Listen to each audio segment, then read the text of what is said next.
All right, let's just jump right in. We all spend so many years of our lives in school, but here's a thought. Is it actually getting us ready for the world we're walking into? Today, we're going to talk about how the entire purpose of education is being reimagined for a future that looks nothing like the past. I mean, this is the big one, right? It's the question that keeps students, parents, and let's be honest, employers up at night. For generations, the formula was simple. You go to school, you get good grades, you get a good job. But what happens when the good jobs and the world itself are changing faster than we can keep up? Because the reality is, the world is facing some truly monumental challenges. The OECD points to these major global trends you see here, everything from rising inequality and massive demographic shifts to the climate crisis. The thing is, our current education systems, they just weren't built to handle this level of complexity. The old model isn't just a little outdated, it's just not enough anymore. So if the old map is useless, what do we replace it with? We need something way more dynamic, more adaptable. Not some fixed path, but a guide to help us navigate whatever comes our way. What we really need is a new compass. And this is exactly what experts from all over the world have been collaborating on. It's called the OECD Learning Compass 2030. Now, this isn't some rigid top-down curriculum. Think of it more as a shared vision for what education could be, a tool to help every single learner find their own way and, help build a better world. Now, what's really cool about this compass is what it's made of. It's not just about cramming your head with facts. It's built on these core components, like student agency, which is all about giving you the power to actually direct your own learning. It also prioritizes well-being, because let's face it, you can't learn anything if you're not thriving. And it focuses on building competencies, this powerful mix of knowledge, practical skills, and really crucial attitudes and values. So the big takeaway here is this massive shift away from that rote learning model a lot of us grew up with, just memorizing and repeating. The new goal is to actually foster the skills that matter in a complicated world. Creativity to come up with new ideas, critical thinking to sort through all the noise, and collaboration to actually get things done with other people. And that brings us to one of the most exciting changes in education, this huge move from just abstract theory to hands-on, practical experience. It's all about learning by doing. A huge part of this is something called TVET, that's Technical and Vocational Education and Training. Now, for a long time, TVET was kind of seen as Plan B, but now it's being recognized as the absolutely vital bridge that connects what you learn in a classroom to what you actually do in the working world. And to really get this, we've got to bust some old myths. The old view saw vocational training as, a lower status, dead-end track for certain students. But the new reality? It's a whole different ballgame. Today's TVET is a high-tech, high-skill pathway that is absolutely essential for the modern knowledge economy.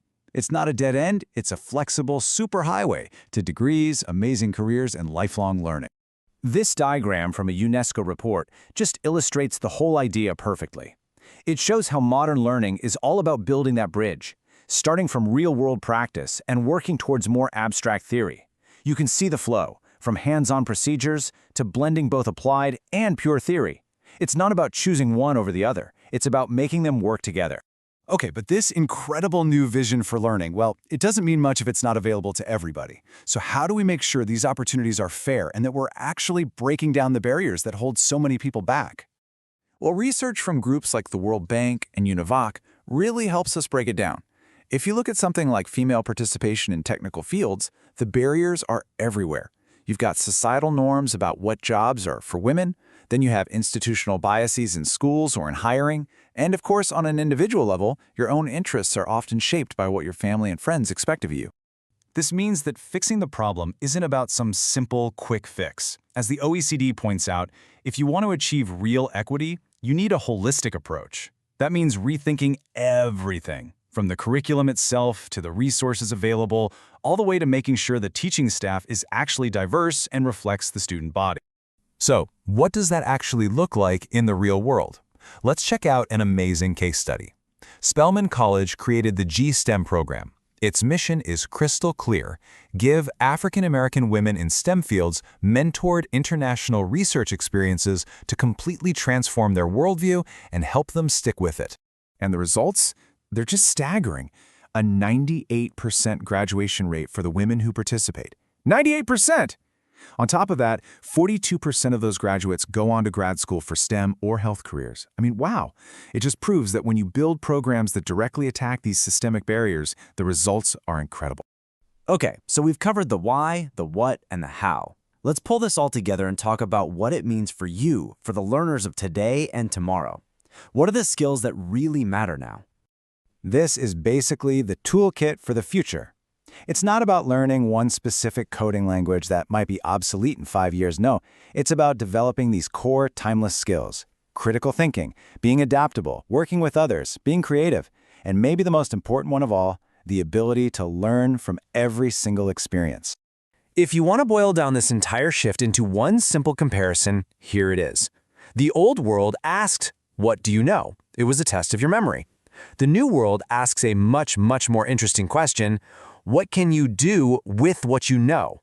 It's all about application, not just accumulation.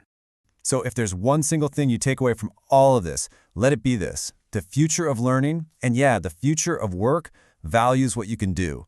Your skills, your ability to create, to solve problems, to adapt, that is the new currency. And that kind of leaves us with one last question to think about for ourselves. Looking back at your own time in school, what's the one skill? Maybe it's coding, public speaking, how to do your taxes, whatever. What's the one thing you really wish you had been taught? What would have best prepared you for the world you're living in right now?